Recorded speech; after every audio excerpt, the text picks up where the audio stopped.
Janagama MLA Palla రాజేశ్వరరెడ్డిపై kidnap case నమోదైంది. BRS తరపున గెలిచిన 28వ వార్డు కౌన్సిలర్ హఫీజ్ ఫాతిమా ఆమె భర్త సమీర్ను క్యాంపునకు తరలించి కిడ్నాప్ చేశారంటూ సమీర్ సోదరుడు అక్బర్ పోలీసులకు ఫిర్యాదు చేశారు.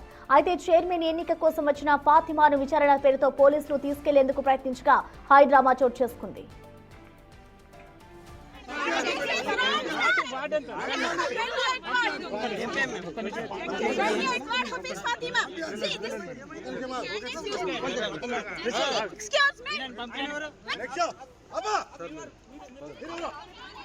మా చెప్పండి అసలు మీరు బీఆర్ఎస్ అసలు ఏమైనా BRS candidate with my willingness I am going along with my Palasan.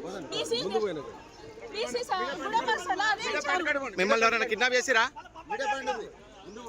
మీరు మిస్సింగ్ అని చెప్పి కిడ్నాప్ అని చెప్తారు. మీరు ఎందుకు మేడం మీరు ఎందుకు హోల్డ్ చేస్తున్నారు? ఏంటి ప్రాబ్లమ్? ఏంటి ప్రాబ్లమ్? మీరు ఎందుకు హోల్డ్ చేస్తున్నారు? మీరు ఎందుకు హోల్డ్ చేస్తున్నారు? లక్ష్మి ఒక్కసారి ఆగమ్మా. Why you are touching me? Why you are insulting me? Madam I am going to the office, possession office. Madam ఆగండి. What do you want, sir? What are you saying to you? Statement of why you are touching me, holding me? I am with my willingness, I am coming.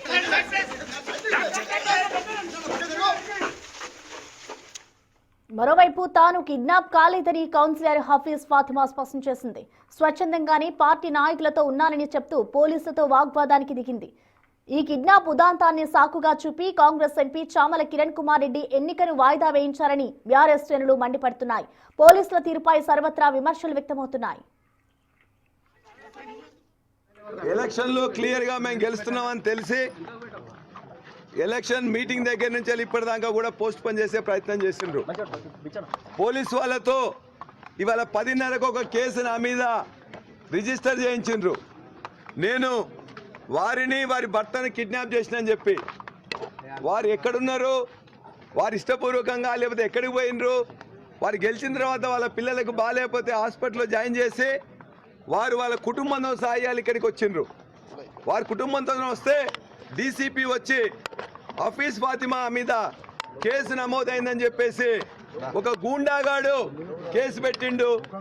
అక్కడికి వచ్చి కూడా మమ్మల్ని బాగా బెదిరించిండు. బాగా తాగిన ఒక గుండా ఇవాళ మమ్మల్ని అందరినీ కూడా బెదిరించిండు. డీసీపీ చాలా అసభ్యంగా ప్రవర్తించిండు. ముస్లిం కౌన్సిలర్పై డీసీపీ అసభ్యంగా ప్రవర్తించి వారితో స్టేట్మెంట్ తీసుకున్న తర్వాత కూడా ఇవాళ కావాలని యాగి చేసి ఓడిపోతున్నాం అని చెప్పేసి ఇవాళ చేసిండ్రు. ఖచ్చితంగా పోలీసుల మీద చర్య తీసుకోవాలి, ఈ అధికారుల మీద కూడా చర్య తీసుకోవాలని చెప్పి నేను కోరుతున్నాను.